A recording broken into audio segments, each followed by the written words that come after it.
Pokemon Emerald Seaglass is one of the most visually appealing ROM hacks out there. This hack adds so much to the vanilla Pokemon Emerald experience. This hack is great visually, with a classic Generation 2 inspired palette, and actually adds cross-generation evolutions, new encounters on every route, and so much more. We're going to be taking on this game with Hardcore Nuzlocke rules on the hard mode difficulty. We name ourselves Potato as always, and visit our rival's house. He offers us to catch some Pokemon, but instead gets distracted, leaving Birch to fend for himself on Route 101. This is where we get our starter Pokemon, and I decide that because I just don't use it very often in my runs, to go for Torchic.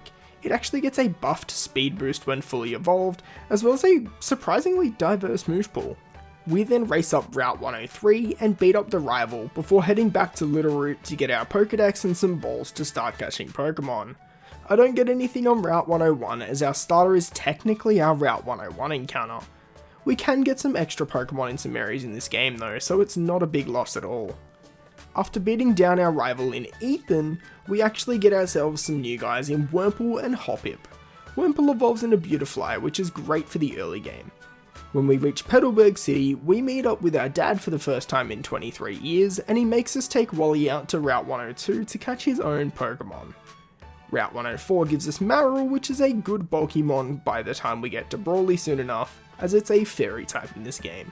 Petalburg Woods then gets me a Caterpie to get the now bug Psychic type Butterfree, which is amazing.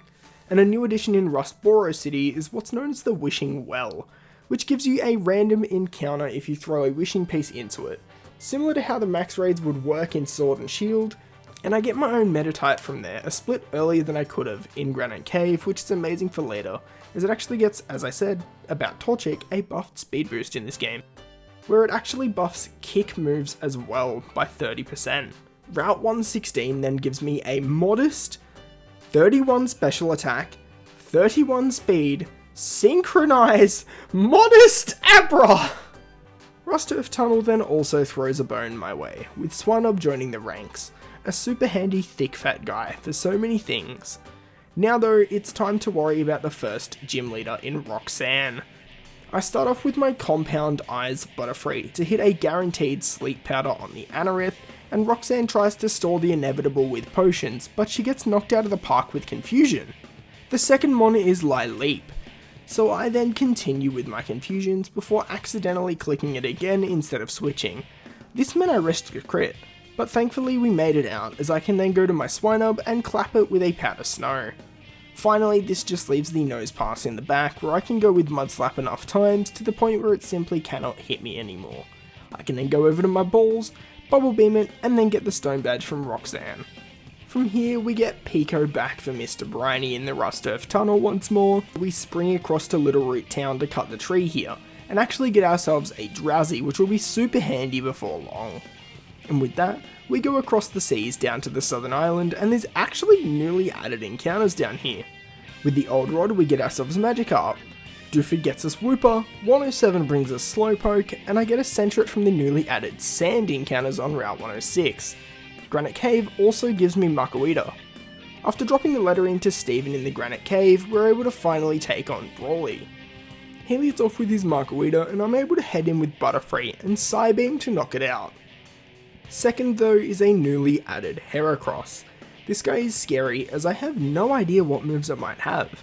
I go for a Sleep Powder before it gets to move and Psybeam it once before switching into my Azumarill to resist any fighting or bug moves it might have, only for it to wake up and bulk up before using Bullet Seed to destroy my blue blobby guy's hopes for our first death of the run. I can then bring out my Kadabra to finish off the fight with Confusions, taking out both the Heracross and the following Meditite to get my very own Rising Badge. Now it's time to head over to Slateport City and see what's happening over in that neck of the woods. And after dealing with some shenanigans from Team Aqua, we can head around the corner to see this fella here, who is actually willing to take us in his Pelipper's beak over to Pacific Log Town. This place has been completely reworked, now with new grass patches and a newly added minigame in the Scuba Safari. Now, as much as I could have deck snapped a 1% at a super high level or whatever just so we could win the place, It's still a Nuzlocke, so we just grab the first mon we see in this Goldeen and end up coming second. But thankfully we still net ourselves the Waterfall HM, giving my Gyarados a use early on. We can then head up Route 110 and take down our rival once more, really proving how terrible he is at raising Pokemon, before heading around to Morville City, where the third gym leader Wattson resides. Before taking him on, we grab our other encounters and front up to Wally and punch his stupid curlier in the face. Like, man, that should have been my encounter, not his. We also go play a little bit of pinball in the game corner. No, not that Pokemon pinball, a newly added one. This gets us what's called pinball points to get our own Alolan egg. I actually get really lucky here and get myself an Alolan Exeggutor, which seems really crazy for this point of the game. But now we get to go face Wattson, the electric dynamo, and I go in with my Exeggutor against his newly added Volbeat. I go for Hypnosis as I then get trapped with Infestation. I go for some Psyshocks to take away his super potions out of his inventory before he swings out to his main trick, as I swing through my chicken to go to Quagsire. Quagsire then walls this and the following mons before I go back to Combuskin on the Volbeat to take it out and get my own Dynamo badge. We now have access to the northern part of mainland Hoenn, where we can swing up these routes to go to Falaba Town, but not without picking up some amazing new Pokemon. I get a Munchlax on Route 112, Fiery Path nets me a Diglett, an amazing fire type by the way. Route 113 in the Ash gets me a Sandshrew, and in Falaba Town we get our very own Resist Berries for the first time. At the same time, we actually find out that Professor Elm is here in town to do some things. He tells us that once we've caught 50 Pokemon, he'll happily give us a Jotonian sentiment to remember him by. Unfortunately, it's Spiky-eared Pichu and we already had him on from that line. It is what it is though, and we go towards Meteor Falls. I get a Stantler on Route 116, and then in Meteor Falls I get a Nidorina. Overall, honestly, really good encounters. We also find out that something is up at Mount Chimney, with Team Magma stealing the meteorite from Professor Cosmo to summon something elsewhere. So after making sure he's okay, we leave him in the cave to fend off all the wild Pokemon with no protection whatsoever. I then get given a Paldean egg from a former grunt of Team Rocket on Route 115 that hatches into an awesome Tinkertink. This is simply amazing, as later on we can get hidden ability patches to make it have a better ability than Mold Breaker. If you've played 99% of ROM hacks that involve Tinkertink, or this line in general, I'm sure you can imagine what ability that may be. Upon climbing Mount Chimney, well, taking the chairlift, we find Team Aqua and Magma both fighting one another with all of their Pokemon, and we are then asked by Archie to try and stop Maxie from putting the meteorite into place, so of course we've got to fight our way through.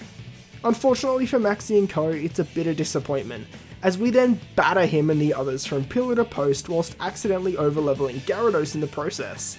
We get our own Numel from the Jagged Pass, and then a Wynaut egg from a lady in the hot springs. After blazing through the sauna that is a hot lady's gym, Flannery's up for us to take on. Her fire types are kinda threatening, as she loves to set up Sunny Day and go to town on us with overheats, but I'm sure we'll manage.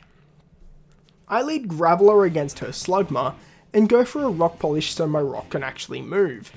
Flannery sets up Sunny Day to boost her fire type moves, so before she goes to town on my ass, I can get up a Mud Sport and bulldoze to take it out. However, I decided to risk a little too much on the Camerupt and get punished for staying in for an extra turn. No matter, I go to my Quagsire to take it out with a Waterfall, as she then brings out her newly added Flareon to go for more overheats. Something I didn't know before was that this guy also actually has Trop Kick.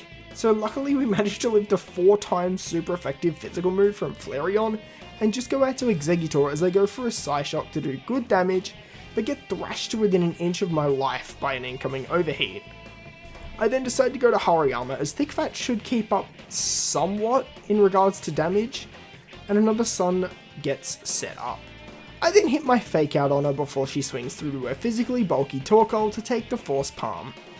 I stay in on it, forcing her to eventually heal up a few times before going out to my Hypno to go in with Psybeams, taking it and the Flareon out to win myself the Heat Badge. Before going back to Petalburg City's gym to take on my dad, who I hadn't seen in 23 years, I tie up some loose ends by heading into the desert to get a Route 111 encounter and a fossil for myself, whilst also hatching the egg in the hot springs. Now though, we can go to beat up our dad for not being alive since we were born.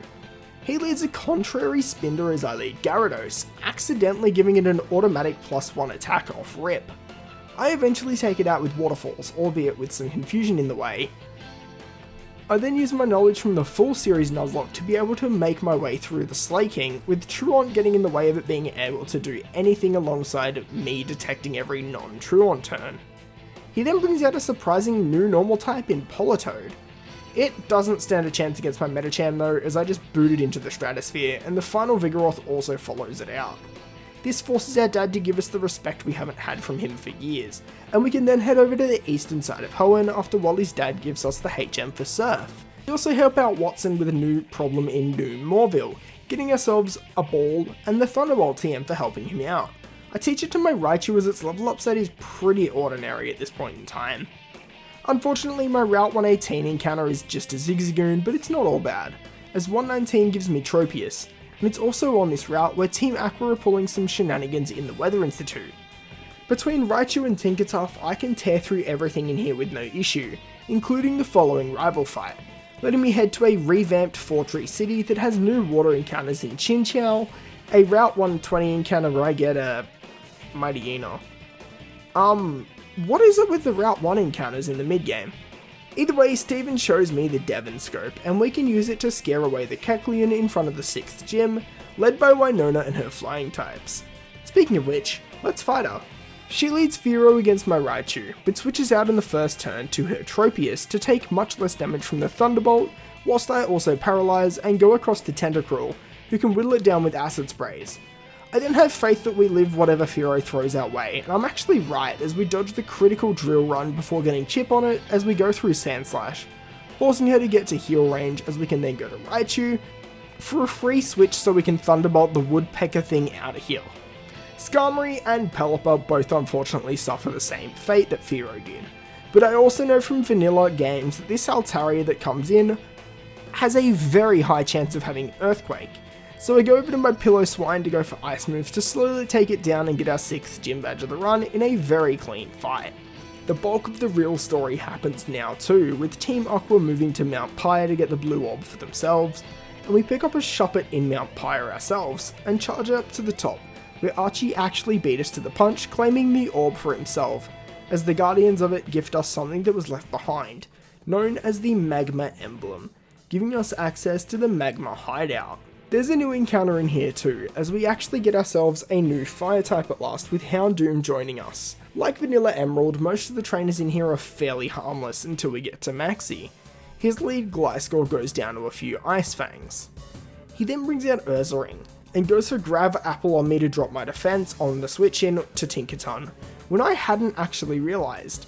I go for a Gigaton Hammer and manage to take over 100 damage from the incoming Bulldoze, which was crazy to me at the time, because I didn't realize I'd been stat dropped. I realized I could dupe the AI out and go back to Gyarados before taking it out and slamming Crobat and Camerupt to beat Maxie very smoothly. Now though, we have to go to the Aqua Hideout, almost feeling like something of a messenger between the two mobs. We beat everyone in here, including a rather chonky Matt, pick up our own Master Ball, and then head over to Moss Deep City to go to the penultimate gym, where it's led by twins in Tate and Liza. Butterfree learns Tailwind just before this fight, and trust me, it'll actually prove more useful and handy than I could have ever known. The twins here lead with Mismagius and Claydol. I go with Rage Fist on my Bannet and double my speed with Tailwind on Butterfree. I go for one more on Claydol as I then put Solrock to sleep. The Ancient Power from Claydol actually does a fair bit, and it manages to pick up an Omni Boost to my surprise, so I know I now need to kill this thing immediately. I sleep it and finish it off with another Rage Fist as a Lunatone hits the field upon Solrock waking up and setting up a sunny day. I then decide to sleep Lunatone and kind of assumed that Rage Fist from Bannet would kill Solrock. How wrong I was. Butterfree eats fire and just cannot withstand the heat. Luckily for me though, Houndoom can simply finish the job. Now with just one badge to go, we head over to the Space Center to see what's happening with Team Magma. Turns out they're trying to take it over or something for their own gain. I honestly have never paid attention to this cutscene once. I probably should have watched over my footage when recording this, but hey, I really don't know what they're doing here. We have to take on a tag battle against Maxie and Tabitha with Steven Stone. and it's very easy as we're now a bit higher leveled than we were before yet again. This is a common theme with a lot of level capping ROM hacks out there, but honestly though, it kinda happens in any ROM hack that you're Nuzlocking. It's not a big deal. After fighting with Steven though, he asks us to come to his place to give us the Dive HM, and we can now access new places under the water, starting off with the invaded den of Kyogre in the seafloor cavern. Team Aqua's rampant in here, but to be honest, most of the trainers are actually optionals, leaving us to just take on Archie in the deepest part. I take out the lead Wailord instantly with a Thunderbolt, and go through Eggy on the Breloom to Tentacruel, and a pair of Acid Trips takes it down. Sharpedo comes in next, and I can go to my Lantern and take it out, while also dealing massive damage to Crobat. After a quick switch to Carbotops, a Stone Axe is all I need to defeat Team Aqua once and for all. We then go wake up the angry green Schneck from its bed, and it tells both Kyogre and Groudon to go to their beds and shut up so they stop destroying the region. After this, obviously Maxie and Archie are both very remorseful for their actions, and the active and former champions both thank me in my efforts as a kid for stopping them from destroying the region because they were incompetent enough to not do it themselves. Now though is the final gym to gain access to the Pokemon League here in Sutopolis, led by Juan, allegedly stated by himself as Wallace's Pokemon teacher. Turns out he's actually a really easy fight though. He leads a Starmie, so I obviously Thunderbolt as he switches to the Water Ground Whiscash, letting me then follow suit in going to Gyarados on the Earthquake. I then go for Dragon Dance to the extent that I'm able to start marauding through his team with a simple switch to Lantern, Eggy, Ludo, and back to my lead Raichu to win the fight without anything left behind, and the ability to use the HM Waterfall that we got so long ago outside of battle, giving us access to Evergrande City, the massive city with 2 buildings. Oh yeah, in the Pokemon League or something? At this point, I can actually go super close to the level cap no matter what, and brush poor little Wally out of the way with no issues. The team was actually pretty cool in the end, with Tinkaton as mentioned earlier having the hidden ability Huge Power, Blaziken who now has Acrobatic, an ability that boosts the power of kicking moves and speed boost on top of that, Mamoswine with Fur Coat to block out any physical Pokemon, Gyarados to intimidate said physical Pokemon and set up with Dragon Dances, Tentacruel for a special attacker, and Houndoom in the final slot to be absolutely disgusting. With that, let's take on the Pokemon Emerald Seaglass League and win this Nuzlocke. First up is Sydney, the Dark type specialist, and as I'm sure you can already tell, Blaziken is probably going to be pretty good here, to the point where I'm able to click Sky Uppercut 5 times and win the fight without even losing a single tick of HP. Second on the list here is Phoebe, who actually manages to fall the same way Sydney did, except to a dog using Dark Pulse rather than a speed boosting chicken. Simple to this point, right? I assume Glacier's probably going to lead something that's pure ice like Glalie, so I lead Houndoom, and while I might have been able to take down the Dugong with my dog, I wasn't really that confident, so I kinda just sent it, assuming that we'd probably live any water move that would come our way. It just set up Hail and actually managed to just fall to my dog. I'm able to then go to Tenta on the Walrein with some acid and a Sludge Wave to slam it out of the way, and go to Chicken on everything else, taking out Glaceon, Cloyster, and Glalie to beat Glacier down, leaving just a multiple time #1 artist that decided in 30 years time that he likes to use dragons. He actually leads a Kingdra, unlike what I really expected from him, mainly that being Flygon, so I can go for Glacial Lance anyway to only find out that I probably lived a range on the revenge hit, so I go to Tentacruel who can eventually take it down. Tenta is able to then be unleashed by taking out the following Salamence, Altaria, and Flygon. The final one in Steelix though, I go through Gyarados, but Steelix actually raises its defenses to such an extent that I needed to switch again and just go to Houndoom to burn it to the ground, opening to the doors of Wallace's room. I start the fight in the same fashion I did against Juan by Dragon Dancing constantly. This lets me take down both the lead Wailord and the following Gyarados before having to switch out against the Milotic. My Tentacruel is then able to go in, dropping the defenses and taking it out soon after. I then have to switch out against Whiscash, knowing it's going for Earthquake, to Gyarados, I think kind of expected to die to it somehow, but no, we actually held on the Hyper Beam, which was pretty cool. I could go for Dragon Dance and take it out on the next turn, before going to Tinkaton on the Ludi. I'm able to then win the matchup, and that just leaves Wallace's final one in Tentacruel. So I go back to my own one by going for some Chip, before being able to swing safely back to Tinkaton on the Sludge Bomb and destroying it with a huge power boosted Gigaton Hammer, winning me the Emerald Seaglass Hardcore Nuzlocke with just 3 deaths. Honestly, by my standards nowadays, a super clean run, although looking at my more recent wins, maybe it wasn't as clean as I thought. Either way, if you enjoyed this game, feel free to check it out yourselves. I strongly recommend it and enjoyed the refreshing palette swaps and slightly higher but not ball busting difficulty, and so many new things that were added that I can't even count. Honestly, even if you don't want to Nuzlocke it, I really do recommend the game. But that's going to do for today's video. If you enjoyed it, leave a like and subscribe to the channel. That way I know you guys are enjoying this content that I'm bringing. But until next time, I'll see you guys later. Peace.